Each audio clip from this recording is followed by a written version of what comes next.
आज शनिवार का दिन है, जिस दिन अपन इस दरिद्रता से मिलने के लिए पीपल के पेड़ के नीचे आए हैं। हिंदू धर्म में ये दिन पीपल के वृक्ष के लिए पूजनीय होगा। जो भी शनिवार के दिन पीपल के वृक्ष की पूजन करेगा, दूध चढ़ाएगा या मिष्ठान का भोग लगाएगा, लक्ष्मी और नारायण उसके घर में प्रवेश कर जाएगा। लक्ष्मी और नारायण उसके घर में प्रवेश करेगा। इसलिए नियम बनाया। कौन से दिन का? शनिवार। लक्ष्मी जी बोली, नारायण आपने तो एक दिन का वार लिख दिया। शंकर जी ने 7 वार बनाए हैं, रविवार, सोमवार, मंगल, बुध, गुरु, शुक्र और शनि। ये शिव जी ने बनाया।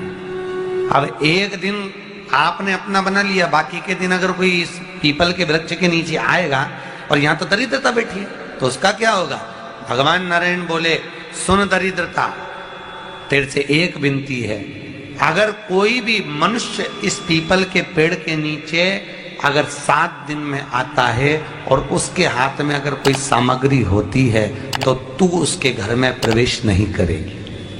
नियम है पीपल के वृक्ष का, या तो पानी का लोटा लेकर जाओ, कुंकू का चोपड़ा लेकर जाओ, शक्कर लेकर जाओ, या पेड़ के नीचे चींटी को डालने के लिए आटा ले जाओ, पर खाली हाथ पीपल के वृक्ष के नीचे कभी मत जाओ, कभी नहीं जाओ।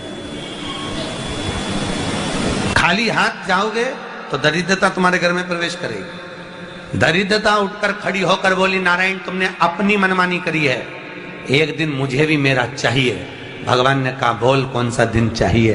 दरिद्रता कहती है, रविवार के दिन इस पीपल के वृक्ष के नीचे मैं दिन भर नृत्य करूं, इसमें रहूं, और जो यहाँ आए रविवार को मैं उसके घर में प्रवेश करूं। भगवान ने कहा, ठीक है। दरिद्रता, रविवार का दिन एक ऐसा दिन रहेगा जिस दिन तू इस पीपल के वृक्ष के नीचे नृत्य करेगी, और जो आएगा इस पीपल के वृक्ष के नीचे तो उसके साथ प्रवेश करेगी। मैंने तुझे वर दिया।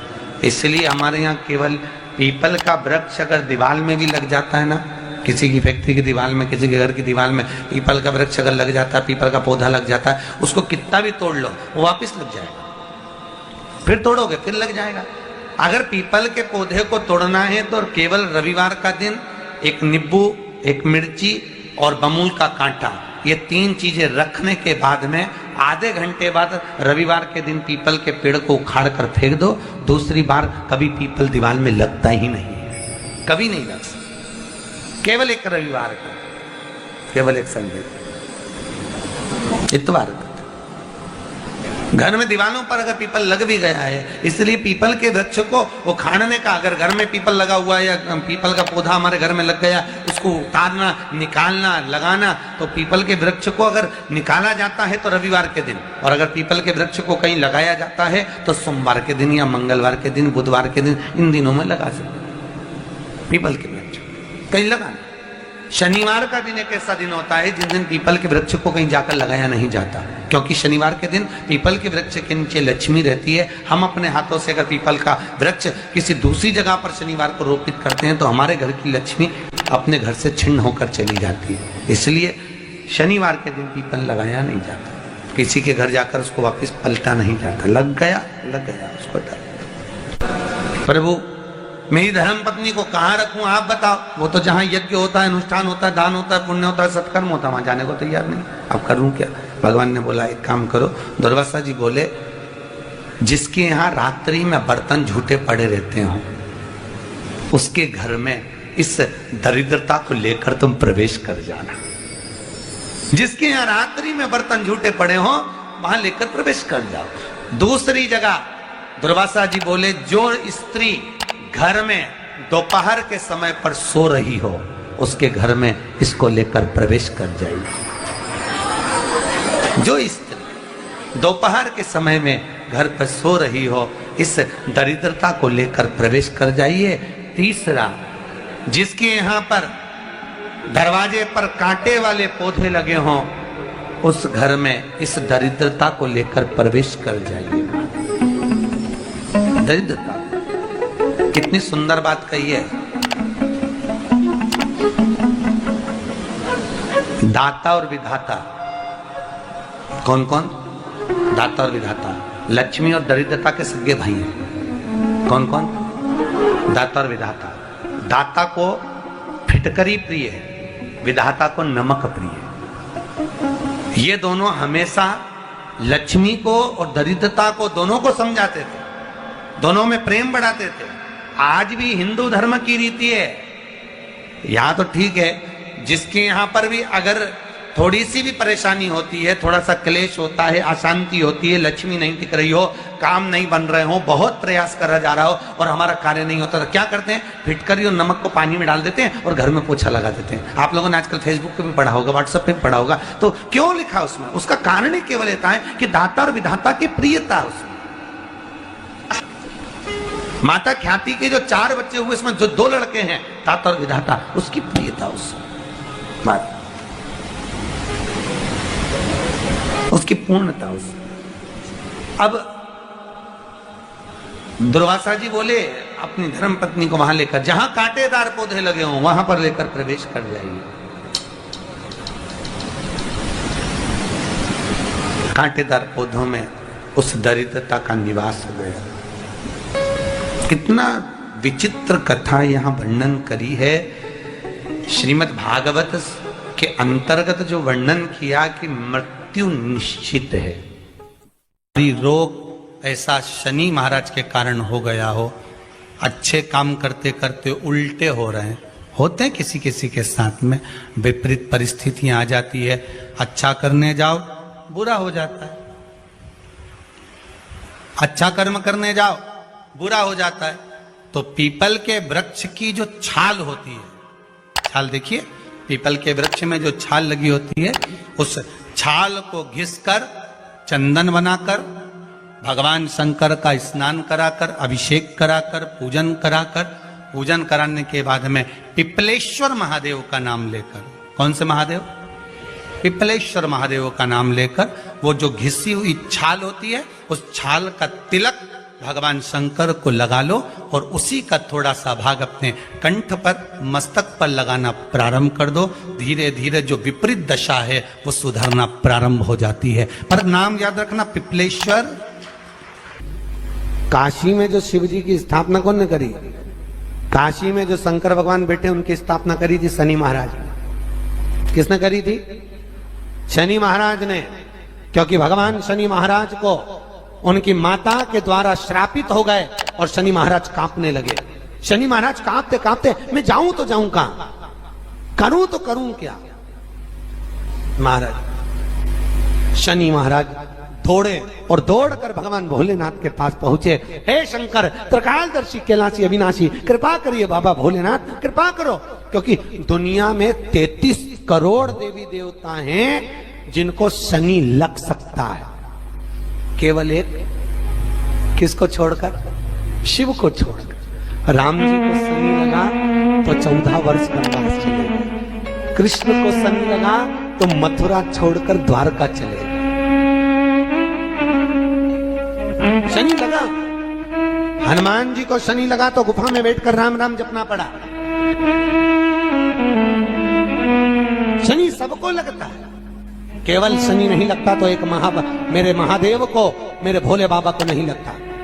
शंकर के पास में शनि आ गए। शनि ने आकर कहा, भोलेनाथ कृपा करिए बाबा, मैं बड़ा कष्ट में हूं, मैं करूं क्या? बाबा भोलेनाथ ने कहा, जा गंगा जी के तट पर काशी में जाकर एक शिवलिंग की स्थापना कर, उसकी आराधना कर और तेरा शरीर ठीक हो जाएगा, कष्ट नहीं भोगेगा। शनि महाराज ने काशी में जाकर शिव जी की स्थापना करी। आज भी नियम है, जिसको शनि लग जाता है एक काजल की डिब्बी ले लो और काजल की डिब्बी को 21 बार उतार कर उसको एकांत में जाकर, जंगल आदि में एकांत में किसी पेड़ के नीचे इतना सा खड्डा खोद कर उसमें काजल की डिब्बी को डाल दो और मिट्टी से पूर दो, उस व्यक्ति का शनि समाप्त हो जाता है। काशी विश्वनाथ का नाम लेकर काजल की डिब्बी को 21 बार उतार कर अगर काशी विश्वनाथ का नाम लेकर शनि वाले व्यक्ति को अगर पेड़ के नीचे दबा दे, शनि समाप्त, शनि उसको परेशान नहीं कर सकता। काशी कितनी मूलता, उस क्रम को देखिए। भगवान शंकर पर विश्वास रखकर एक एक पल, एक एक घड़ी, एक एक समय, एक एक नक्षत्र का शिव महापुराण में वर्णन है।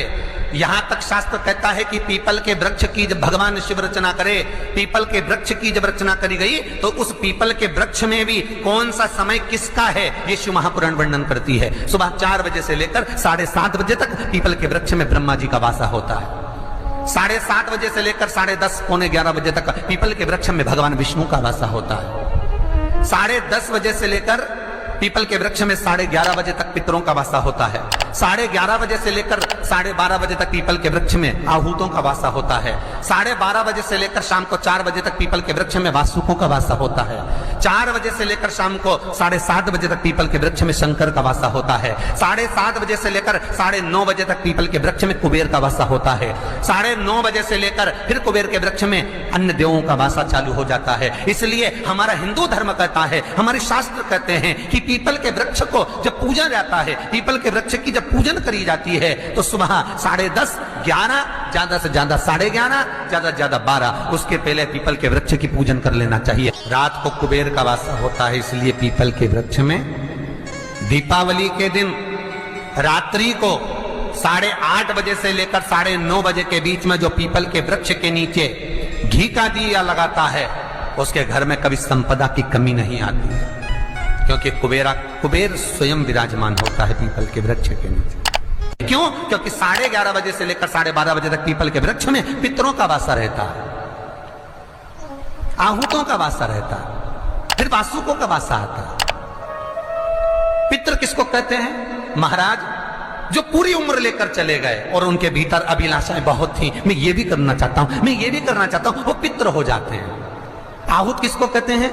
जिस माता के गर्भ में बच्चा जन्म ले और मर जाए, या 6 महीने का गर्भ धारण करने के बाद अवर्षण हो जाए, जीव पड़ने के बाद 6 महीने के बाद अगर बच्चा गर्भ में भी शांत हो जाता है, कुंवारी अवस्था में शांत हो जाता है, जिसका विवाह नहीं हुआ ऐसा बच्चा जब शांत हो जाता है, अधोगति में कोई मर जाता है, सुसाइड कर एक्सीडेंट में किसी भी रूप में मर जाता है, तो वो आहूत कहलाता है। शनिवार के दिन जो पीपल के वृक्ष में सरसों के तेल का दीप लगाता है उसको शनि कभी परेशान नहीं करता। एक बात हमेशा ध्यान रखिएगा, मान लो अगर कोई भारी रोग ऐसा शनि महाराज के कारण हो गया हो, अच्छे काम करते करते उल्टे हो रहे हैं, होते हैं किसी किसी के साथ में, विपरीत परिस्थितियां आ जाती है, अच्छा करने जाओ बुरा हो जाता है, अच्छा कर्म करने जाओ बुरा हो जाता है। तो पीपल के वृक्ष की जो छाल होती है, छाल देखिए, पीपल के वृक्ष में जो छाल लगी होती है, उस छाल को घिसकर चंदन बनाकर भगवान शंकर का स्नान कराकर, अभिषेक कराकर, पूजन कराकर, पूजन कराने के बाद में पिपलेश्वर महादेव का नाम लेकर, कौन से महादेव? पिपलेश्वर महादेव का नाम लेकर वो जो घिसी हुई छाल होती है उस छाल का तिलक भगवान शंकर को लगा लो और उसी का थोड़ा सा भाग अपने कंठ पर, मस्तक पर लगाना प्रारंभ कर दो। धीरे धीरे जो विपरीत दशा है वो सुधरना प्रारंभ हो जाती है। पर नाम याद रखना, पिपलेश्वर। जम कितना भी दुख, विपदा, कष्ट सम्मुख में खड़ा हुआ हो, कितना भी दुख,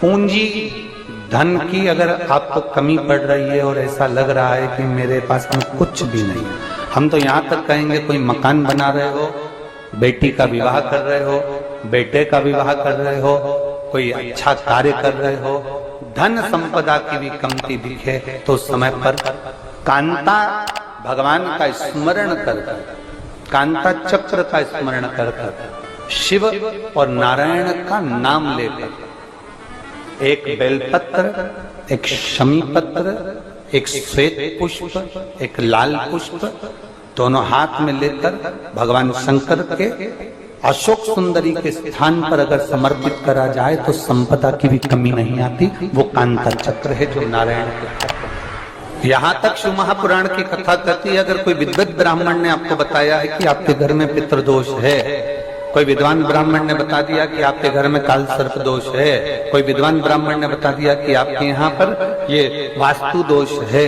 और इस दोष को मिटाना जरूरी है। कोई ने आपको बताया, उस समय पर हमें घबराना नहीं।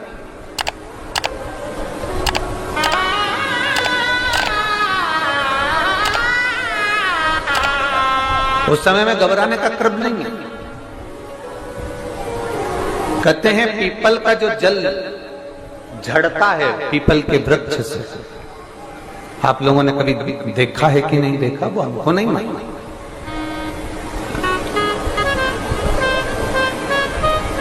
कितना भी अगर कोई वास्तु दोष बता दिया, पितृ दोष बता दिया, काल सर्प दोष बता दिया, कितना भी अगर कोई दोष बता दे, तो पीपल का जो जल वृक्ष में से झड़ता है, कभी कभी आप उसके नीचे हाथ रखकर देखना, थाली रखकर देखना, उसमें पत्थर पर देखना, तो वहां पर भी पानी के निशान आपको मिलेंगे, बूंद के निशान मिलेंगे।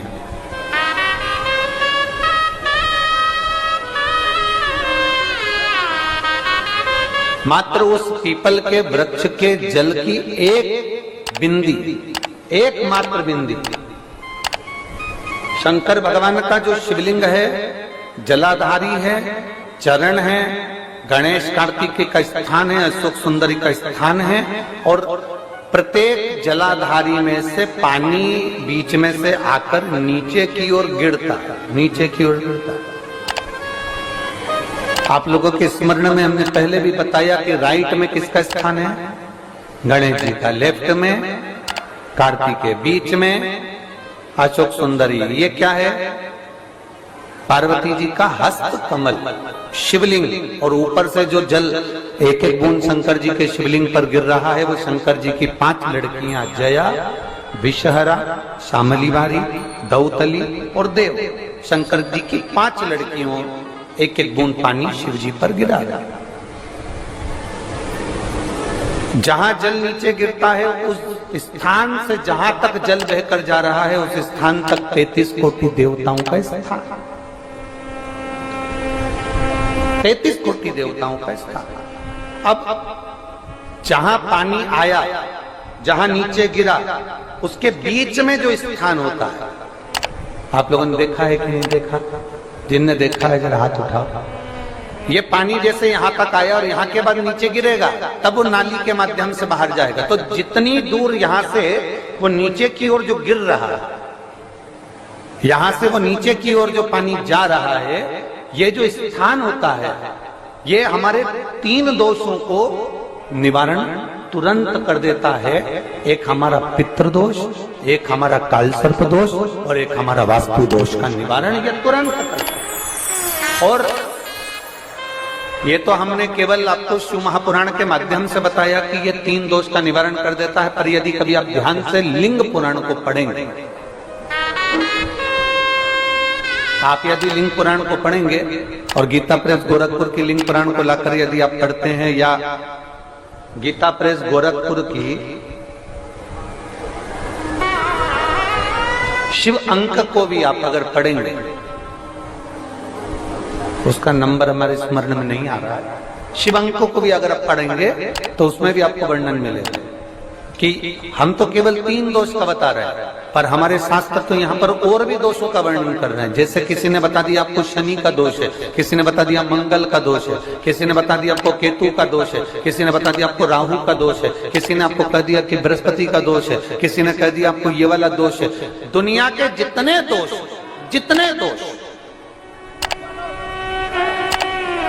पीपल के वृक्ष के झड़ता हुआ जल की